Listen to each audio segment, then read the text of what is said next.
आपका स्वागत है। आप कैसे हैं? उम्मीद करता हूं कि आप अच्छे होंगे और आप अपने तैयारी में तन्मयता के साथ लगे होंगे, क्योंकि अब आप अपने मंजिल के काफ़ी करीब है। तो आप अपने उस हिसाब से अपनी सारी तैयारियां कर रहे होंगे। दोस्तों, आज के टॉपिक में मैं उन मनोवैज्ञानिकों के बारे में चर्चा करूंगा जिन्होंने कॉग्निटिव डेवलपमेंट के सिद्धांत को दिया।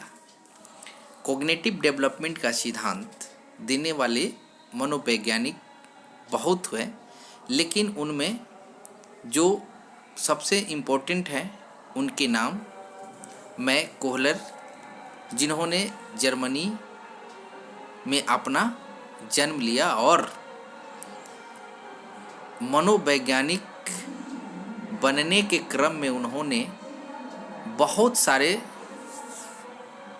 प्रयोग किए और उन प्रयोग के आधार पर इन्होंने जो सिद्धांत दिए उसे ही कॉग्निटिव डेवलपमेंट के अंतर्गत आज हम आप लोगों के साथ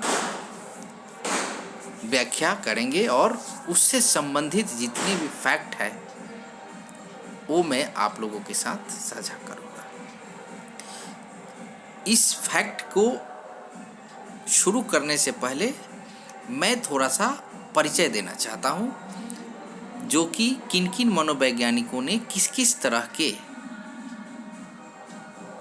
अपना प्रयोग किया और किन किन प्रकार के उन्हें रिजल्ट मिला और उसी रिजल्ट के आधार पर इन लोगों ने अपना सिद्धांत दिया।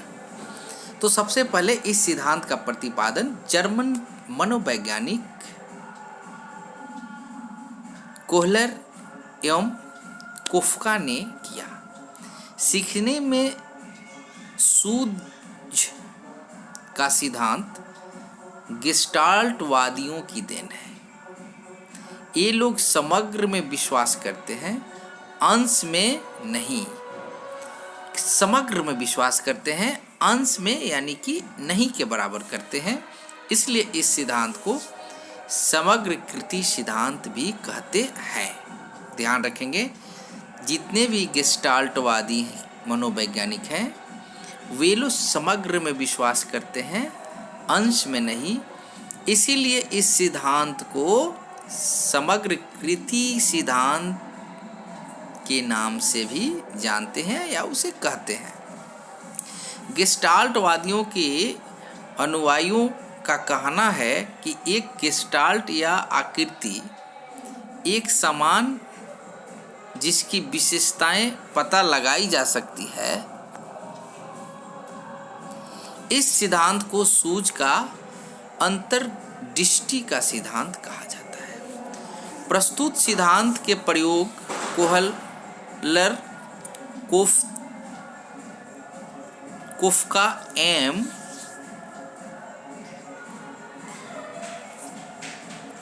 एक और मनोवैज्ञानिक है, बहुत इंपॉर्टेंट नहीं है लेकिन आप उनका नाम थोड़ा अपने माइंड में रखेंगे, वर्थिमर।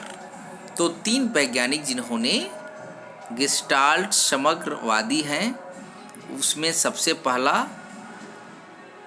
कौन सा? जर्मनी वाले कौन? कोहलर, उसके बाद कोफ्का और उसके बाद वर्थिमर। इन लोगों ने, कोहलर ने लिखा है कि सूझ एक आकस्मिक ज्ञान है। जब एक व्यक्ति स्थिति विषय को देखकर निश्चित ज्ञान प्राप्त करता है।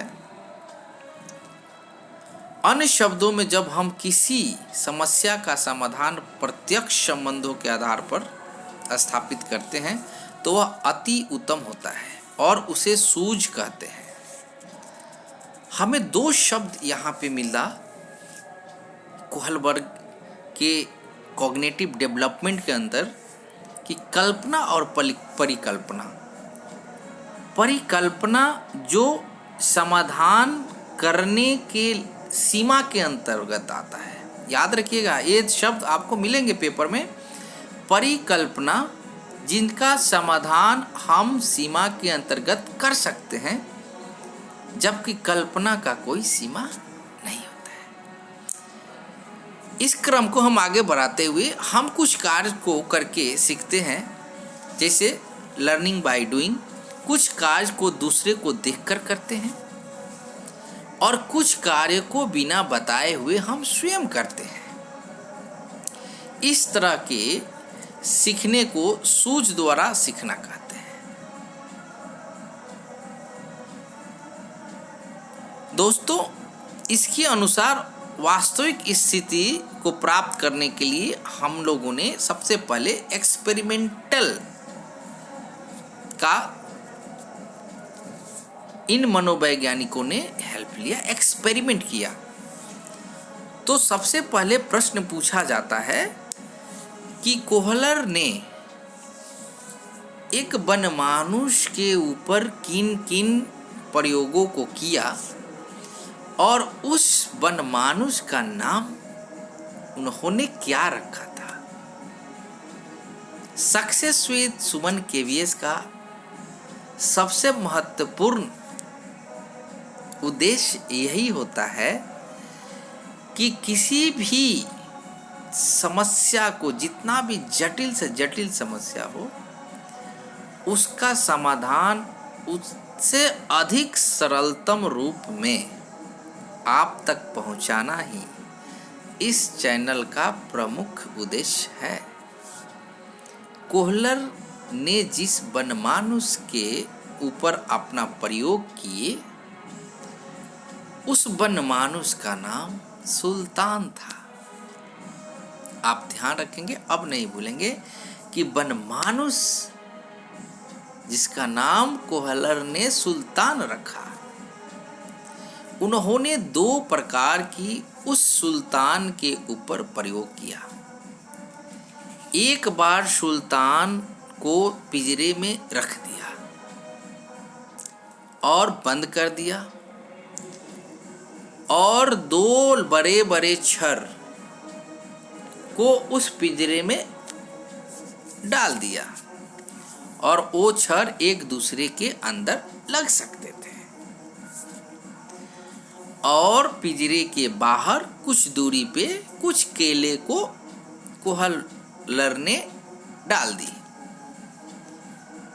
बनमानुष केला को देखा और अपने हाथ को केले तक पहुंचाने की कोशिश की, लेकिन दूरी ज्यादा होने के कारण बनमानुष केले को प्राप्त नहीं कर सका और जितनी देर हो रही थी, बनमानुष के अंदर उस केले के प्रति उतना ज्यादा झुकाव हो रहा था। प्रयास करते करते उसके मन में, उसके मस्तिष्क में अचानक से कुछ ऐसा आया, उसने एक छर को उठाया और छर के सहारे उस केले को अपने पास लाने की कोशिश की, लेकिन उस छर की लंबाई उस केले की दूरी से कम होने के कारण केला उस छर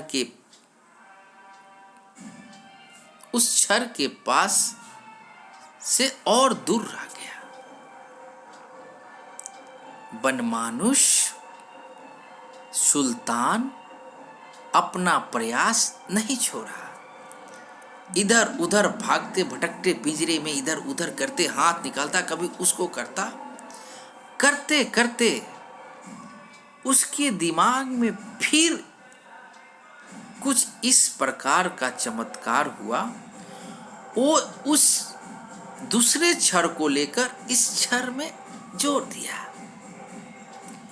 और अब छड़ की लंबाई बढ़ गई और इन दोनों छड़ के माध्यम से सुल्तान ने केले को प्राप्त कर लिया। मैं कोहलर महोदय को बहुत धन्यवाद देना चाहता हूँ कि उन्होंने जो प्रयोग किया, ये शिक्षा जगत के लिए बहुत ही बड़ा सफलता, बहुत ही बड़ा अचीवमेंट प्राप्त किया। उसके बाद सुल्तान ने केले को खाया। दूसरे बार फिर वही चीज़ किया और सुल्तान ने तुरंत उस छड़ को जोड़ा और केले को ले लिया। पहली बार अलग अलग प्रयास किए। सुल्तान लास्ट में कई प्रयासों के बाद केला प्राप्त किया। दूसरे दिन बहुत कम समय में उन्होंने केला प्राप्त किया। दोस्तों, सक्सेस विद सुमन केवीएस का यही लक्ष्य है कि तुम जिस भाषा में समझोगे, तुम जिस तरह समझोगे, तुम्हें समझना होगा और मुझे समझाना होगा। अब आप शायद इस तथ्य को कभी नहीं भूल सकते हैं। नाम है इनका कोहलर। ये एक प्रयोग पे मानने वाले नहीं हैं। इन्होंने फिर एक दूसरी प्रयोग की और दूसरा प्रयोग भी बनमानुष पे ही किया। इस बार उन्होंने केले को अपने छत से लटका दिया और कुछ इस प्रकार के लकड़ी के टुकड़े को उस कमरे में रख दिया ताकि बनमानुष चाहे तो उस लकड़ी की सहायता से उस केले को तोड़ सकता था, केले को प्राप्त कर सकता था।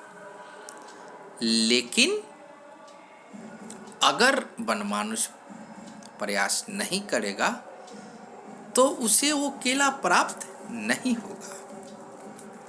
दोस्तों, उन्होंने सारा इंतजाम किया और गेट को बंद कर दिया और खिड़की के सहायता से उन्होंने देखना शुरू किया कि सुल्तान क्या कर रहा है।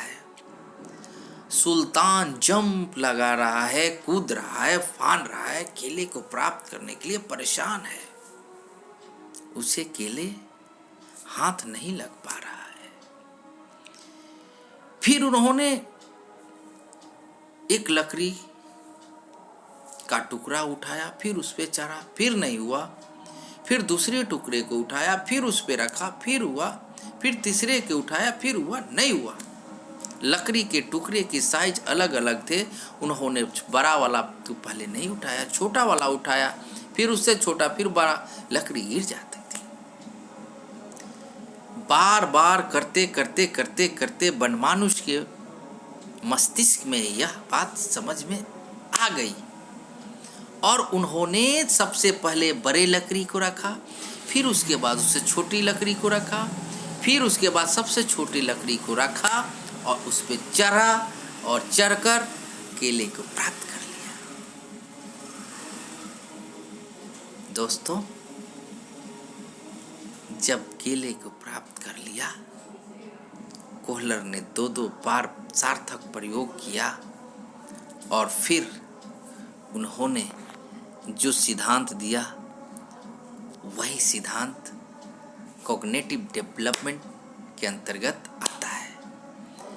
अब आपसे प्रश्न पूछा जाता है कि कोहलर ने क्षमा प्रार्थी हूँ कोहलर ने किस जानवर पे प्रयोग किया?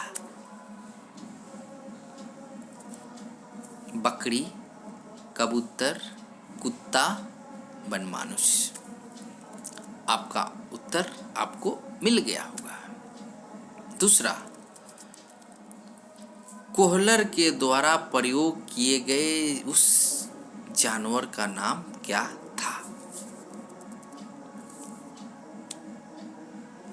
सुल्तान। तीसरा क्वेश्चन, कोहलर किस प्रकार के मनोवैज्ञानिक हैं? गेस्टाल्ट।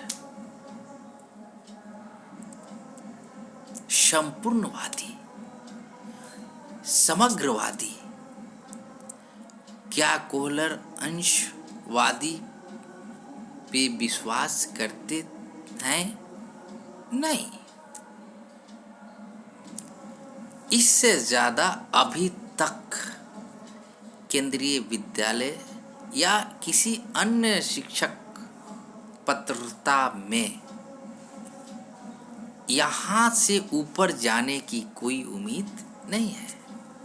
दोस्तों, सक्सेस विद सुमन KVS में मैंने जो आपको पढ़ाया